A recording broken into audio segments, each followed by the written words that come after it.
McKay is planning to re-team with Jennifer Lawrence. They, of course, did a great job together in Don't Look Up, but they're planning to re-team for a movie about Elizabeth Holmes for Apple, based on the book by the journalist who broke the story that her company Theranos was nothing but a giant lie. But The Dropout, this is perfect material for Adam McKay, although perhaps he has too much of a hard edge for this, because I'd say that The Dropout has a softer, but by the end of this review, you'll understand where I'm going with this.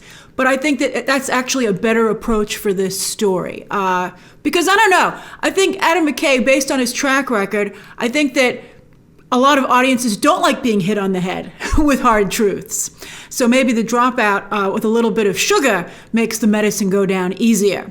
Now, The Dropout, but I think being based on that book by that journalist is a good angle.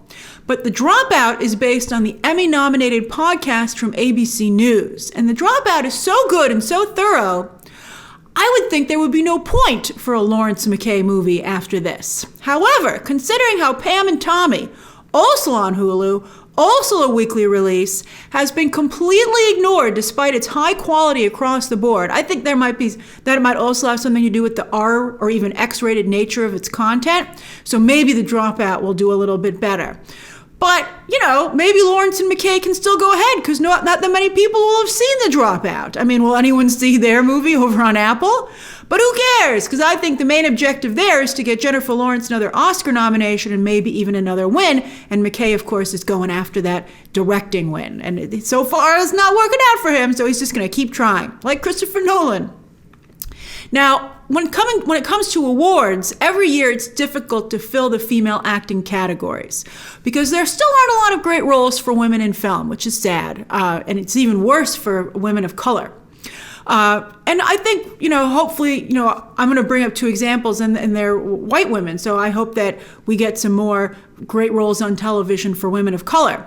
But TV, for the most part, since the days of Lucille Ball, has been a place that actresses can thrive and shine.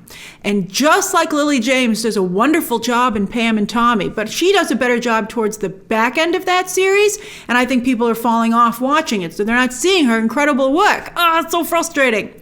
But here comes Amanda Seyfried in The Dropout, doing also an astoundingly good job, and I hope that people see it. Now, Kate McKinnon was originally going to star here, and considering the final product, I cannot fathom how that would have worked, having Kate McKinnon here instead. Because with all due respect to McKinnon, who is a great comedian, she has yet to prove she can act. A lot of comedians do make that transition, but I still feel whenever I see McKinnon that she seems more like she's in a comedy sketch. Case in point, the recent trailer for the series she threw this one over for, Peacock's Joe versus Carol, where even in the trailer, actor John Cameron Mitchell as Joe Exotic is blowing Kate McKinnon out of the water because she's just doing he's acting, whereas Kate McKinnon seems like she's in a comedy sketch. Also, when I saw that trailer for Joe and Carol, it seemed like a pointless exercise because we already all know that story, thanks to the Netflix phenomenon, the documentary, which was like the highlight of that's what everybody watched at the beginning of the pandemic. So why would I want to see actors act out what I saw actually happen? And I think there's a similar situation with the Elizabeth Holmes story. Wherever you first hear this story, it's an incredible story, that's where it will have the most impact on you. I was talking to some friends about it. I was like, I got Dropout screeners, it's so good. And they had seen the ABC 2020 special that this is partially based on, and they were like, I already know the story, so it has less of an impact on me. And I was like, that's too bad, because discovering it here is an incredible experience. I had only a vague idea of what went down. I basically knew Elizabeth Holmes had swindled a lot of people and was not able to deliver on what she promised. That is just a drop of blood in the bucket as to the horrors that she did. And to see it unfold in the series is riveting.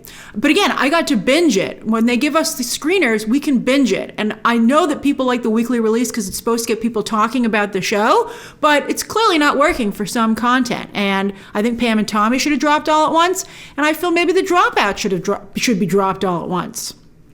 Again, unless McKay can find a unique angle to this story, I don't see the point of him telling it again, especially because he'll have less time to do so as he's making a movie, whereas The Dropout is an 8-hour eight episodes, hour each, to watch. That's an incredible amount of story. And they only gave me 7 episodes, by the way. It ended abruptly with 7, and I was like, I had to write them, and I was like, how many episodes are there? And they're like, there's one more. And I was like, give it to me. I was on the edge of my seat. I can't wait to watch that final episode.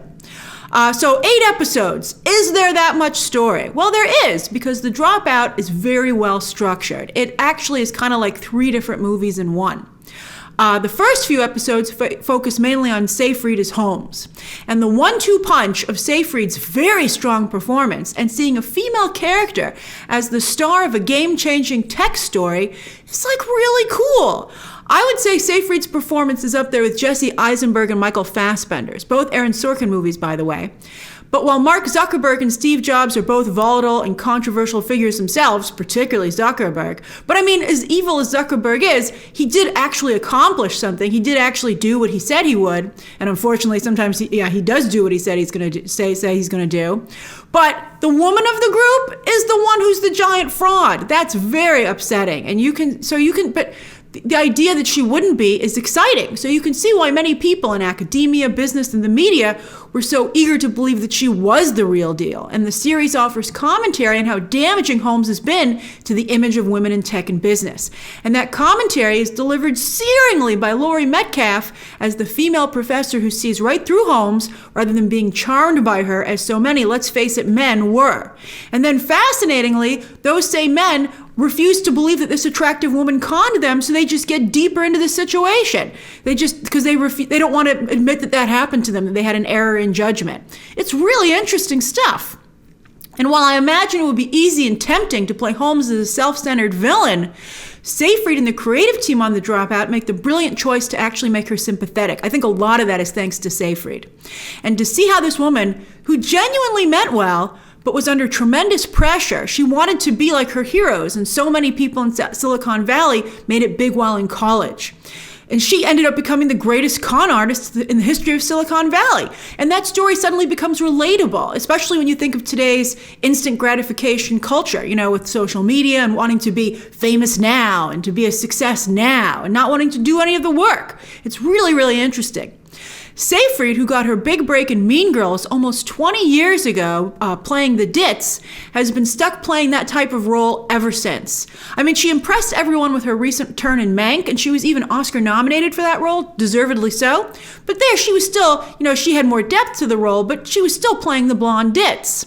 This is truly the best role of her career, and she does such a good job with it, it just shows how difficult show business is. Because here is a great actress who has been spinning her wheels for 20 years. Oh my God, it's incredible. She's so good here. I don't know if she'll win, but I hope she gets lots of nominations for this and more work off of it because she's really talented. So after focusing on Holmes' origin story, the series shifts to focus on Theranos, and as Holmes' company expands, so does the cast, with a ton of fantastic actors. This is a really good cast, very strong cast. And the series focuses on each of them. They each get their time to shine, of course, because why else would these talented actors sign on? Here's the thing. Holmes was a big fan of Star Wars. She loves Yoda. She put a Yoda quote on the wall of her company. But Theranos goes from a rebel base to the Death Star. And her companies, who signed up to be rebels, you see what it's like for them to suddenly discover that they're on the Death Star and that they work for Darth Vader. Really interesting. To see the horrible atrocities committed here is mind-boggling because Theranos wasn't just a business but a health company. That makes it particularly egregious. And to think that Holmes is, only up for financial fraud is incredible. I don't want to give away some of the horrible things that happen because I want you to experience like the oh my God moments for yourself. Also, it's fascinating to see how many titans of business and politics were taken in by Holmes, and again, didn't want to admit that they were.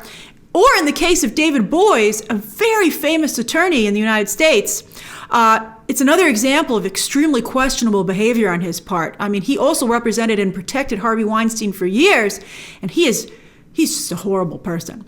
Then we reach the whistleblowing stage, and the series morphs again in an equally fascinating way. On the edge of my seat. I thought it was great.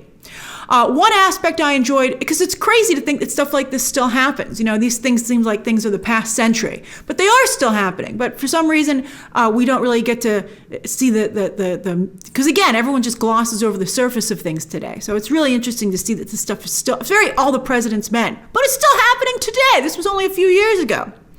One aspect I particularly enjoyed was how CVS got involved. Who knew CVS could afford to sink over $100 million into a startup as a side project? I'm like, how much money is CVS pulling in? And to see how Theranos came along at the perfect time of overall economic downturn, so CVS was really hurting, while Silicon Valley at that time seemed immune to the economic downturn. Well, in hindsight, you're like, how could CVS be so stupid? But when you see how it unfolded in real time and how Holmes and Naveen Andrews' Sunny Balwani expertly conned CVS, it just becomes a really incredible story, and you understand why CVS made the bad decisions that they did. Naveen Andrews also does a very good job in a really difficult role to play. He manages to walk a very fine line and do a really interesting job. And as you know, I love business. So if you like business like I do, and I know a lot of you do, this is great. It's a great business story. So I highly recommend The Dropout, which debuts its first 3 episodes this Wednesday, March 3rd, and I hope you stick with it after that. It's really, really good. I gotta wait for the 8th episode to roll around so I can finally see it. I really can't wait. Hulu has as good adult dramatic content as Netflix and HBO Max. They are the adult branch of Disney's bundle, but they don't get any respect. It's frustrating that people don't, pay attention to Hulu's content. It is just so good. Thank you to all of you who remember I didn't want to even get Hulu because of, with the first Love Victor season, I was like, I want to watch it, but I don't have Hulu. And you guys were like, it's worth it, Grace. And I never looked back. Thank you to all of you who had me sign up for that. It's incredible. I'm excited for Love Victor season 3, which I will be reviewing. All right, so that's my review of The Dropout. Share your thoughts down below, subscribe today, and of course, as always, you can check out some more videos right now.